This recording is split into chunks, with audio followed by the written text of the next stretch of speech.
They say the Universal Empress sees everything from her crystalline throne at the center of the galaxy. They say her wealth could buy 1,000 star systems, and her wrath could extinguish them just as easily. But the Empress didn't see me. Nobody down in the rust favelas of Sector Zero ever gets seen. We are the dust beneath the golden boots of the Empire. My name is Elara, and my net worth is usually half a neutron bar and a pair of jury-rig boots. I thought I knew what hardship was. I thought I knew what power looked like. But the day I pulled two shivering, strange-eyed children out of a toxic sludge heap, I realized I didn't know anything. I didn't know that the smallest act of kindness in the dirtiest corner of the universe was about to bring the highest throne crashing down to my level. This is the story of how a gutter rat saved the galaxy's most precious cargo. The rain in Sector Zero didn't wash things clean. It just rearranged the grime. It was an acidic drizzle that hissed when it hit the rusted door of steel plating that served as the ground for millions of the planet's forgotten citizens. Elara pulled the hood of her synth leather jacket tighter. It was 3 sizes too big, scavenged from a deceased dock worker, but it kept the acid off her skin. She was knee-deep in the refuse of the upper cities, a vast canyon of discarded technology, broken hull plating, and hazardous waste dumped from the glistening spires that pierced the clouds miles above. She was a breaker. It was the lowest rung of the economic ladder. She found things that were broken, broke them down further, and sold the raw components for enough credits to buy gray tasteless synth paste to survive another day. Today's haul was pathetic. A few coils of copper wire and a fractured data crystal that probably only contained outdated advertisements. Her stomach gave a familiar, hollow growl. Just one decent power coupling, she muttered to herself, her voice raspy from inhaling ozone and vaporized metal. That's all I ask. A tremor shook the heap. Above the smog layer, something massive had just violently deorbited. A sonic boom rattled Elara's teeth. A moment later, a pod, sleek, silver, and hopelessly out of place in the garbage canyon, smashed into a mountain of refuse 100 yards away, burying itself in sludge. Elara froze. That wasn't trash. That was high-grade, orbital tech. A salvage claim on that could feed her for a year, or get her killed by the gangs. Hesitation was death in Sector Zero. She started running, sliding down hills of jagged metal toward the crash site. The pod was steaming, its side ripped open like a tin can.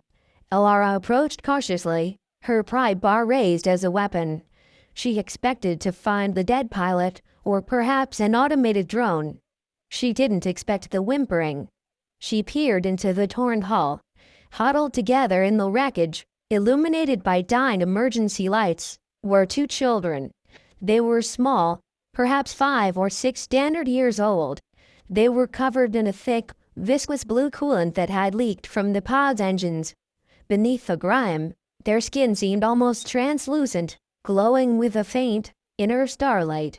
They had large, terrified violet eyes that seemed to take up half their faces, and hair the color of spun silver. They didn't look like any species Elara knew, and in the melting pot of the lower city, she'd seen almost everything. They looked expensive. "Hey," Elara said, her voice gruff.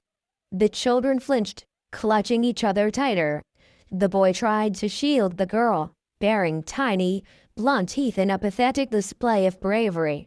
"Easy, shrimp. I'm not gonna eat you, though I am hungry enough to consider it." Elara lowered the pry bar. The girl pointed a trembling finger at Elara's chest. Are you a monster of the below?" Her voice was like wind chimes, melodic and hardly out of place in the cacophony of the scrap yard. Elara snorted. "Some would say so. Most just call me Elara. You 2 got names, or just serial numbers?" "I am Orion," the boy said, trying to sound regal despite shivering violently. "And this is my sister, Lyra. We demand to be returned to the upper attics immediately." "The upper attics?" Elara looked up at the distant, hazy lights of the rich cities. "Kid, You overshot the attic and landed in the basement sewer pipe. You're in Sector 0. Another tremor shook the ground. In the distance, the distinct line of high-altitude enforcement turbines began to echo. The authorities were coming for their crashed tech. Elara knew the protocol. The sector guard didn't ask questions down here. They shot looters on sight and incinerated anything that looked messy. 2 weird kids covered in blue slime definitely counted as messy. Listen to me, Elara said, an urgency entering her voice. Bad people with big guns are coming. They won't care who you are.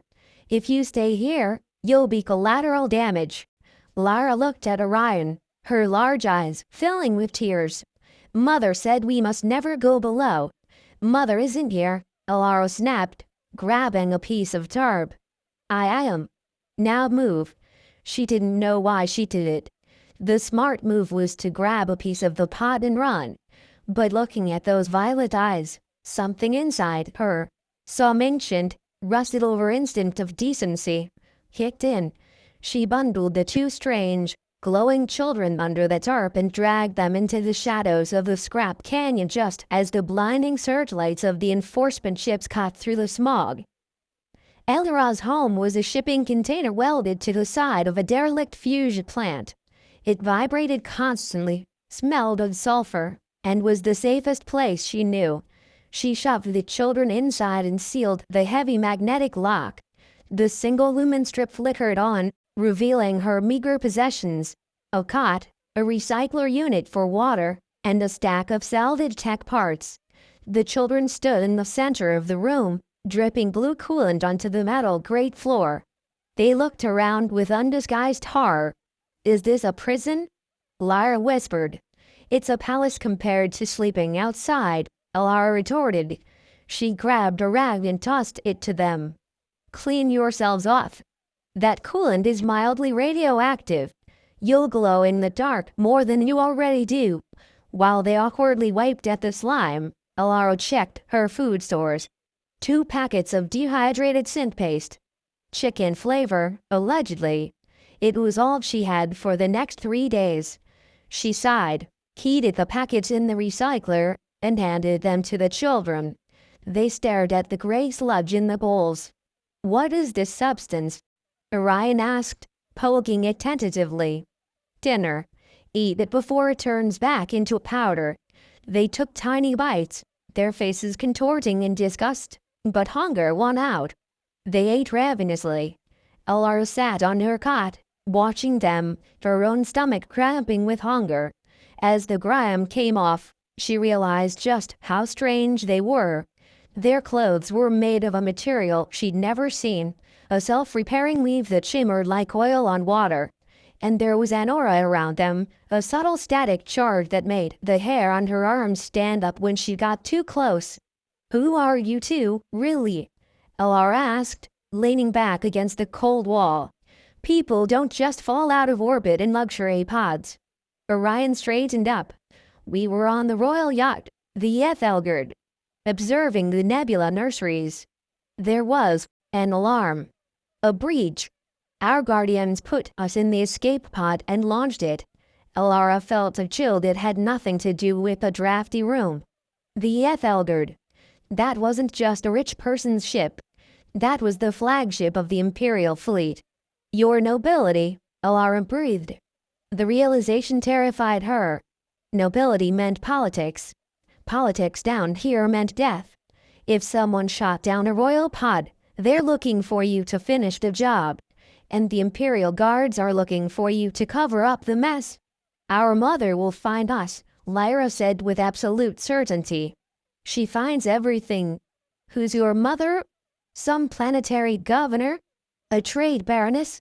Lyra and Orion exchanged a look.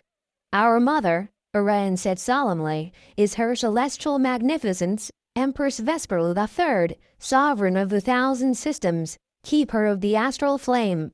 Elara stared at them. The room seemed to shrink.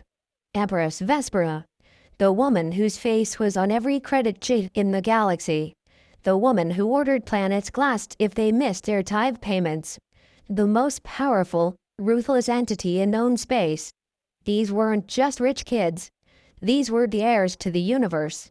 Elara slowly stood up and walked to the wall, banging her head against it gently 3 times. "I'm dead," she mumbled into the metal. "I'm so dead. I kidnapped the royal heirs. They're going to flame me with plasma whips." "You didn't kidnap us," Lyra said gently, walking over and placing a small, cool hand on Elara's patched jeans. "You saved us from the acid rain. You gave us your gray sludge." Elara looked down. The girl's eyes were sincere, devoid of the arrogance that saturated the upper classes. "Listen," Elara said, crouching down. "Nobody can know who you are. Down here, you're worth more than this entire planet. The gangs will sell you to your mother's enemies, and the sector guard will accidentally kill you to hide their incompetence. You are mute orphans from Sector 4. Got it?" The children nodded slowly. Suddenly, the container shook violently. A deafening, amplified voice boomed from outside, echoing through the metallic canyons. "Attention Sector 0 residents. By order of the Imperial Praetorian Guard, this district is under lockdown. We are searching for high-value contraband from the recent orbital crash. Harboring this contraband is punishable by immediate termination. Surrender it now, and you will be spared." Elara extinguished the light. Through the cracks in her door, she saw beams of pure white light slicing through the dark alleyways outside. These weren't the lazy local sector guards. These were Praetorians. 7-foot-tall cyborgs in obsidian armor, the Empress's personal executioners. "They're here," Orion whispered, terrified. Elara looked at the 2 small, shimmering children of the woman who ruled the universe. She looked at her miserable, cramped home. She thought about the easy way out: open the door, point at the kids, and beg for mercy. She grabbed her pry bar and a rusted magnetic grapple gun. "Not today, you shiny bastards," she growled. She turned to the twins. "We have to run. You do exactly what I say, when I say it. If you fall behind, I leave you. Understand?" It was a lie, of course. She knew, with a sinking feeling, that she would die before she let these 2 get hurt. They escaped through a loose floor panel, dropping down into the sewage conduits beneath the favela. The smell was indescribable. Centuries of chemical waste and biological refuse. The twins gagged, their hands clamped over their mouths. "Breathe through your mouth," Elara instructed, wading into the knee-deep sludge. "And don't touch the walls. The slime is corrosive." For hours, they navigated the labyrinthine undercity. Elara knew these tunnels better than the veins in her own hands. This was where she hid when the gangs went on recruitment sprees. Above them, they heard explosions. The Praetorians weren't just searching, they were tearing Sector 0 apart. They heard screams, the sizzle of plasma fire, and the crumbling of metal structures. The Empress was burning down a city to find her children. The twins struggled. They were exhausted, frightened, and physically unequipped for hardship.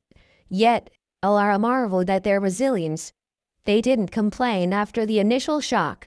They held hands, following her silently, their strange silver hair practically glowing in the dark. They had to cross that gorge, a massive chasm where 2 tectonic plates of the artificial city met. The only bridge was a rusted girder spanning a 100-foot drop into grinding machinery gears below. Elara crossed first, securing her grapple line. She motioned for Orion. Halfway across, a rusty bolt sheared off under his foot. He slipped. Lyra screamed. Elara lunged, grabbing Orion's wrist just as he dangled over the abyss. The strain nearly pulled her arm out of its socket. She looked down into the churning gears, then up into Orion's terrified violet eyes. "Hold on," she grunted, her boots slipping on the oily girder. Suddenly, she felt a strange sensation. The weight on her arm lessened. Orion wasn't just hanging. He was floating. A subtle, shimmering field of violet energy surrounded him, buoying him upward just enough for Elara to pull him back onto the girder. They scrambled to the other side, collapsing on the metal grating. Elara stared at the boy. You float." Orion looked embarrassed. "Only when I'm very scared. Mother says it is undignified." "Your mother is an idiot," Elara breathed. That was amazing. They didn't have time to recover. A scanner drone, a sleek black sphere with red optical sensors, buzzed down into the chasm. It spotted them. A piercing alarm shrieked from its speakers. "Run!" Elara yelled. They sprinted into a disused coolant refinement chamber. It was a dead end. A massive, sealed blast door blocked their path. The drone hovered behind them, its weapon ports opening. Behind it, heavy footsteps echoed on metal grating. 3 Praetorian guards emerged from the gloom, their armor slick with sewage, their faceless helmets terrifying. "Targets acquired," the lead Praetorian announced in a voice devoid of humanity. "Secure the assets. Terminate the accomplice." 3 plasma rifles leveled at Elara's chest. She stood in front of the children, raising her pathetic pry bar. It was a meaningless gesture, but it was all she had. "Don't look," she told the twins behind her. But they didn't look away. Lyra stepped out from behind Elara. The little girl walked toward the armored giants, her chin raised. "Stop," Lyra commanded. Her voice wasn't melodic anymore. It resonated with an ancient, undeniable authority that vibrated in Elara's bones. The Praetorians hesitated. Lyra and Orion joined hands. The air in the chamber suddenly went freezing cold. The grime and sewage on their skin seemed to burn away in a flash of violet light. Their eyes glowed with blinding intensity. A wave of psychic energy, pure, raw, and terrifying, erupted from the small children. It wasn't an attack. It was a declaration of identity. The blast door behind them was ripped off its hinges by the sheer force of their presence. The Praetorian guards didn't fire. They simultaneously deactivated their weapons and dropped to one knee in the sludge, their heads bowed in absolute submission. "Highnesses," the leader droned, its voice shaking slightly. The light faded. The twins looked exhausted, stumbling back. Elara stood there, her mouth agape, her pry bar clattering to the floor. Lyra looked back at Elara, her eyes tired and just a little sad. "I'm sorry," she whispered. "We couldn't let them hurt you." The Praetorian leader stood and walked toward Elara. He didn't kill her. He slapped thick magnetic cuffs onto her wrists. "You are under arrest for the abduction and endangerment of Imperial royalty," the machine stated. Elara just nodded numbly. At least she wasn't dead yet. Elara had never been to space.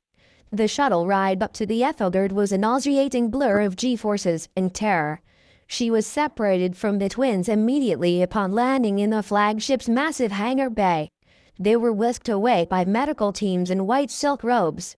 Elara was dragged by guards to a holding cell that was cleaner and brighter than anywhere she had ever lived. Days passed. Or maybe hours. There was no day or night on the ship. They fed her rich, flavorful food that made her meager stomach cramp. They dressed her in a simple white jumpsuit. Finally, the cell door opened.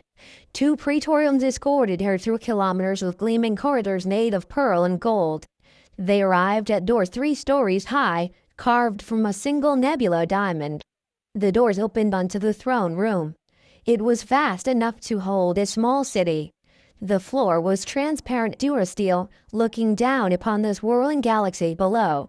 At the far end, atop a pyramid of stairs, sat the crystalline throne. And on it sat Empress Vespera. She was inhumanly tall, draped in gowns woven from actual starlight. Her face was cold, beautiful, and terrifying, framed by an ornate crown that hummed with immense energy. Her eyes were the same violet as her children's, but devoid of warmth. Hundreds of nobles, admirals, and advisors lined the hall, silent as statues. Elara was forced to her knees at the base of the stairs. She felt filthy in the pristine room, despite the clean jumpsuit. The smell of Sector Zero seemed to cling to her soul. "Is this the creature?" The Empress spoke. Her voice was not loud, yet it resonated in every corner of the room, and inside Elara's head. A Grand Admiral stepped forward, holding a data slate. "Yes, your celestial magnificence.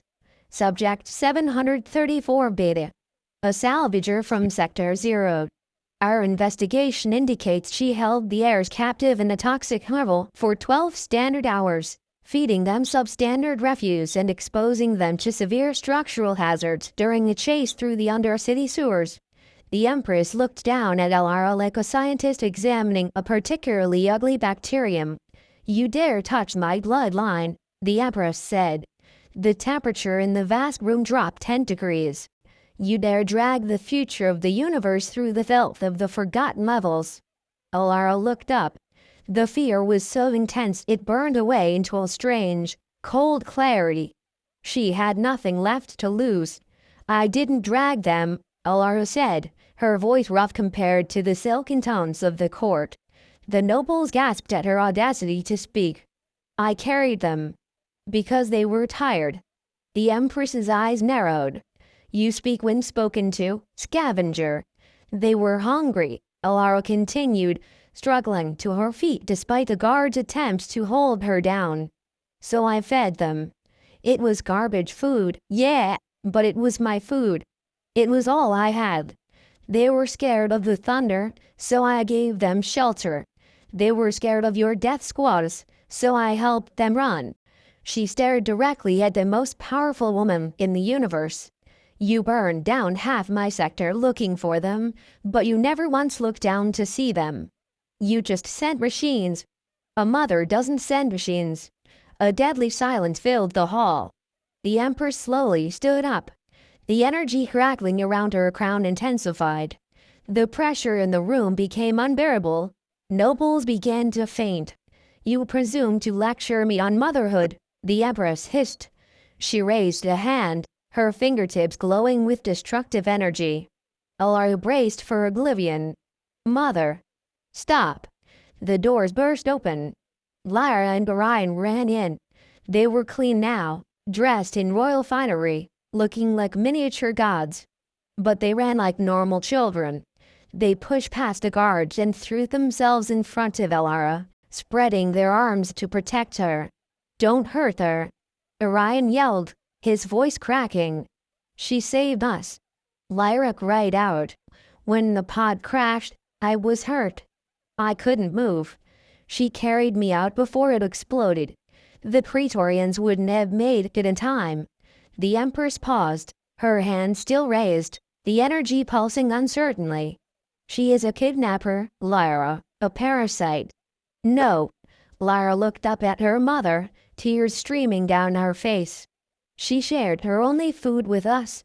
She slept on the floor so we could have her cot. She almost fell into the gears saving Orion." Lyra turned and grabbed Elara's hand, holding the rough, callous skin against her own smooth cheek. "Mother, down there, nobody cared. We were just dirty children. The guards you sent, they scared us more than the dark. Elara was the only one who saw us, not just our titles." Lyra looked fiercely at the Empress. She was kind when she had nothing. "What is our excuse?" The Empress looked at her children, really looked at them. She saw the fierce loyalty in their eyes, a fire she hadn't seen before. She looked at the dirty, defiant woman kneeling in the jumpsuit, shielded by the heirs to the throne. The destructive energy at the Empress's fingertips faded. She slowly sat back down on her throne. The oppressive psychic weight lifted from the room. "It seems," the Empress said, her voice strangely flat, "that my intelligence reports were incomplete." She looked at her Grand Admiral. "Strip the Praetorian commander who led the ground assault of his rank. Send him to the nitrogen mines." Then she looked at Elara. "Stand up, Elara of Sector Zero." Elara stood, her legs shaking. The twins stayed close to her side. "You have defied my guards, insulted my person, and inconvenienced the Empire. the Empress stated. By law, you should be vaporized. She leaned forward. However, you also performed the duties of the Imperial caretaker when my own resources failed. You kept my children alive. The Empress waved a hand dismissively. Admiral, grant this woman a classy residency permit for the upper spire, a lifetime pension of 50,000 credits annually, and get her out of my sight. She smells of rust. The nobles murmured in shock. It was a reward beyond dreams of avarice. It was freedom. Elara should have bowed and thanked her, but she just looked at the twins. Can I say goodbye? Elara asked. The Empress looked surprised by the request. She gave a curt nod. Elara knelt down to the children's eye level. Hey, shrimps, she smiled sadly. You look good cleaned up. Will you come visit us? Orion asked, grabbing her sleeve. I don't think I fit it up here, kid. I don't know which fork to use. We will come to you then, Lyra said firmly. We will make Mother let us. Elara hugged them both tightly, ignoring the gasps of the court. For a moment, the scavenger and the royalty were just three people who had survived a very long night. Take care of each other, she whispered, and try not to float away when you get scared. As the guards escorted Elara out of the throne room, she didn't look back at the gold or the diamonds. She just listened to the sound of two small voices arguing with the ruler of the universe about visitation rights. Elara went back down to the planet. She didn't move to the upper spire. She bought a reinforced HAB unit in Sector 3. Still gritty, but the air was breathable, and it had real windows. She opened a small repair shop. It wasn't much, but it was hers. Every now and then, a sleek, unmarked royal shuttle would land on her roof pad, much to the terrifying of her neighbors. Two silver-haired children would run out, dragging expensive gifts that Elara had no use for, anxious to tell her about their week. Elara would make them hot chocolate, the real kind, with actual sugar, and listen. She was still a breaker of things, but sometimes, she thought as she watched the royal heirs get grease on their priceless tunics in her workshop, some things were worth fixing.